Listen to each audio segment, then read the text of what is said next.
বেশ কয়েকদিন ধরে বলিউডের গ্ল্যামার দুনিয়ায় আলোচনার কেন্দ্রবিন্দুতে উঠে এসেছে অভিনেত্রী ও নৃত্যশিল্পী মালাইকা আরোরা। থাম্মার আইটেম গানে তার কোমর দুলানো নাচ মুগ্ধ করেছিল দর্শকদের। এবার সেই নাচের কারণেই তুমুল সমালোচনার মুখে পড়েছেন তিনি। সম্প্রতি প্রকাশিত হানি সিং এর নতুন মিউজিক ভিডিও চিলগামে তাকে দেখা গেছে এক ভিন্ন রূপে, যা প্রকাশের পর থেকেই সামাজিক মাধ্যমে তৈরি হয়েছে তুমুল বিতর্ক। অনেকে গানটি নিষিদ্ধ করার দাবিও তুলেছেন।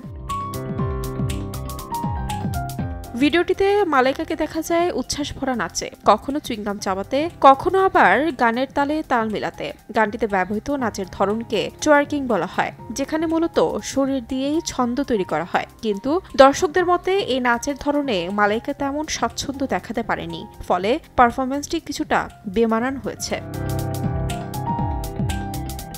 কেবল সমালোচনাই নয়, অনেক ভক্তরা হতাশা প্রকাশ করেছেন। একসময় ছাইয়া ছাইয়া থাম্মা থাম্মা বা মুন্নি বাদনাম হুই গানের মতো আইকনিক আইটেম গানে যে সৌন্দর্য ও শক্তি মালাইকা দেখিয়েছিলেন, নতুন এই ভিডিওতে সেই মাধুর্য একেবারেই অনুপস্থিত।